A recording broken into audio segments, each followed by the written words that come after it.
levels in gaming history. They aren't that common in video games, but there's at least enough to make a top 10 of them, which is partially why they didn't make my top 10 most underused types of levels list. Now let's begin the show.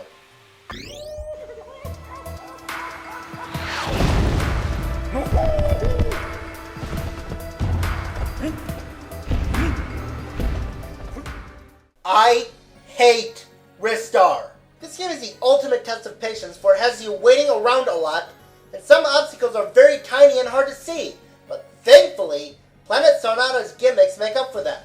There are some neat mechanics to it, such as using flutes as swinging posts.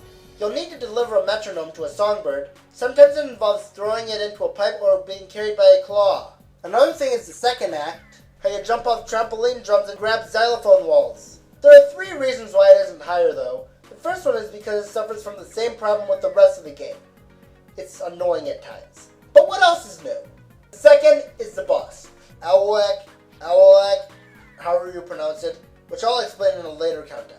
The last reason? The music is just ear-bleeding. It sounds like a kindergarten orchestra. And no, I'm not talking about the version you're listening to now. I looked for a remix of it because I don't want your ears to bleed. It wouldn't have been this bad, but with this game's actually good soundtrack and the fact that you're on a level that's all about music, there should have been a much better song. But the level overall is proof that even a game I hate can at least have something I can appreciate about it.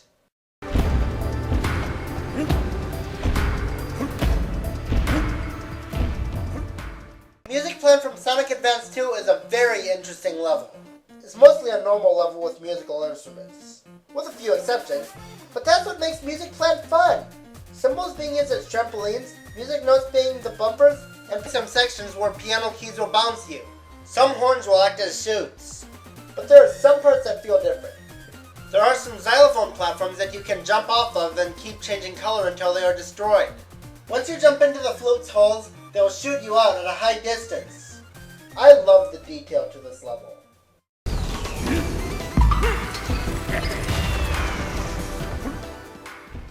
Why does everyone hate Hand and Bow so much? It's not one of my favorite stages in the game, but still a great stage. In this stage, there isn't really all that much changes up to the gameplay. You hit the leaves to adjust them a little until they turn red, and once you turn the leaves on the plant on the right red, the plant will bloom. It doesn't really do anything, but it's fun to do. The stage is also rendered in 2D, just like the flat zone. Another interesting thing about this level is that this level doesn't really have a song playing in it. The song that plays in the background is just an orchestra and then a bunch of water drops. The electroplankton hit the leaves to make their own music. That's something that's very interesting.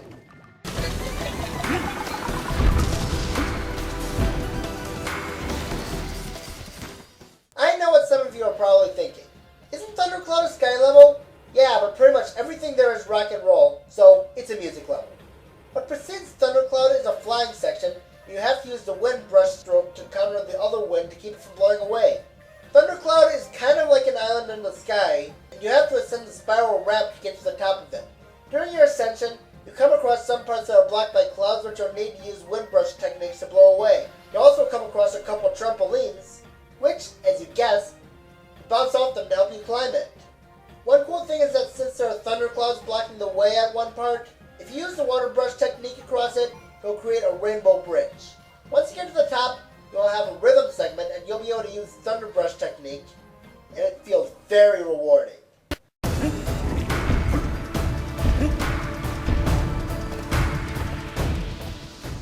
Sunshine Tour from Sonic and Sega All-Stars Racing has a nice layout.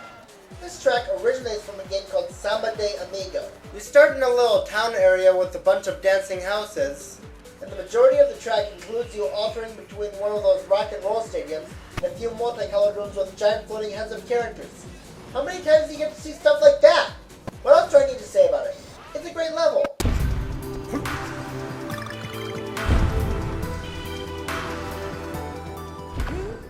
Verbank City Gym from Pokemon Black and White 2. This is the second gym in the game, and yet Roxy is the first gym leader in the game that's a completely new character. She's not the first Black and White 2 exclusive gym leader, there will be Sharon, but don't forget that Sharon was your rival in the original Black and White. Roxy specializes in poison types. That's the first time in 4 generations where we have a poison type gym. I mean, yeah, we had the Fuchsia gym from Gold and Silver, but here's the difference. That was a Kanto gym, which returns from the original Red and Blue. This, on the other hand, is a completely new gym. The cool thing about this place is how it's the first gym in the entire series to have a different gym theme. It introduces you to this game's concept of having different arrangements of songs in each gym. I wonder why they deleted that in X and Y. This song is actually quite cool, and you even hear Roxy singing in it, making her probably the first character in the main series where you get to hear her voice in-game.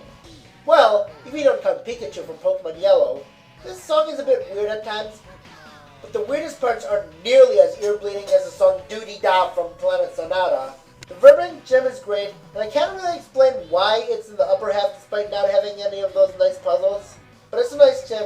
It makes getting the Toxic badge all the more enjoyable, and I just like it overall.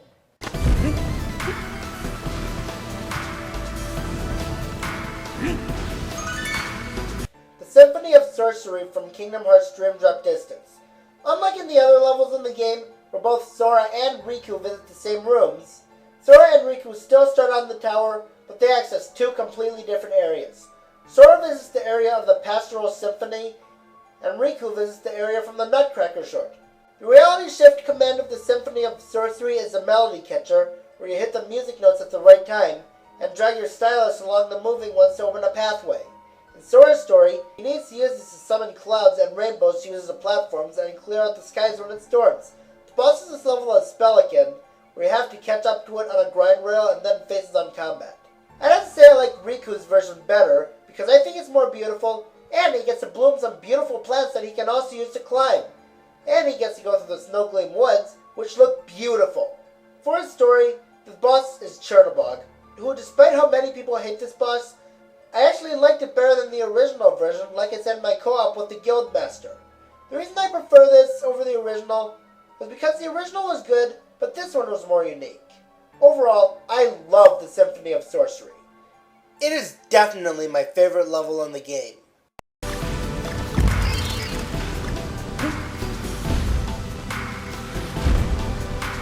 Music Park has a neat layout to it. Wanna know how it plays? Well, here you go. You start in a hallway with some horns, and the walls are made of music sheets.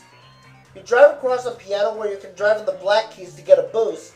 You need to pass by some piranha plants, and then some xylophones, and across a drum trampoline. After a turn, you glide through a room with music notes jumping back and forth. Whenever they land, they knock you into the air, which you can get a boost off of. Then you go through some more turns until you reach the finish line. In Mario Kart 8, the layout isn't all that different. There are minor differences in this track's appearance other than updated graphics, but not much else has changed. It's still great that they brought it back.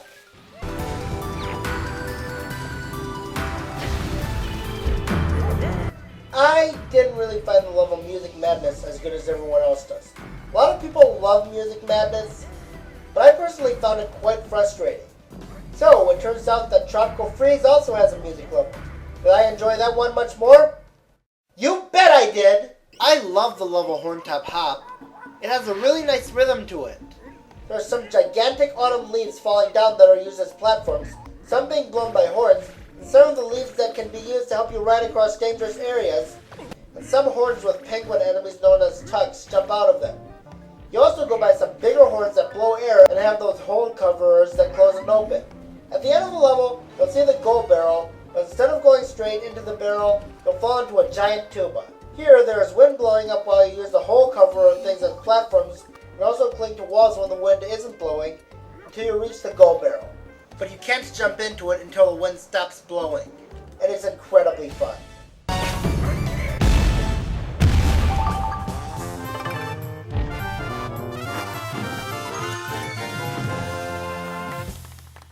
Melody Town is my favorite music level in video games.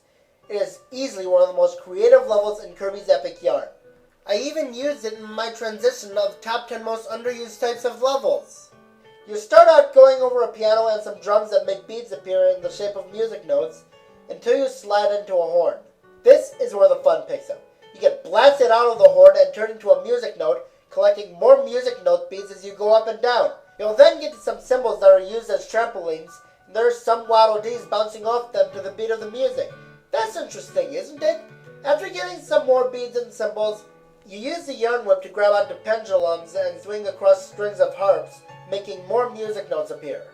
You then go into another horn which is the same as last time, except before you get blasts out of it, you go through a bit of a yarn maze. You dash across some platforms with more pianos in them, and you'll get to an accordion. Pull the string to make it play more music notes. You'll get to some drums, cymbals, and accordions. Then another horn, followed by another piano which will make an arch of music notes appear next to the goal. Then, you jump into the goal and get your reward. Melody Town is overall just so creative. When a level manages to be on a similar level of creativity as Horntop Hop, a level from Tropical Freeze, that's a sign of a great level and my #1 pick for my favorite music level in gaming.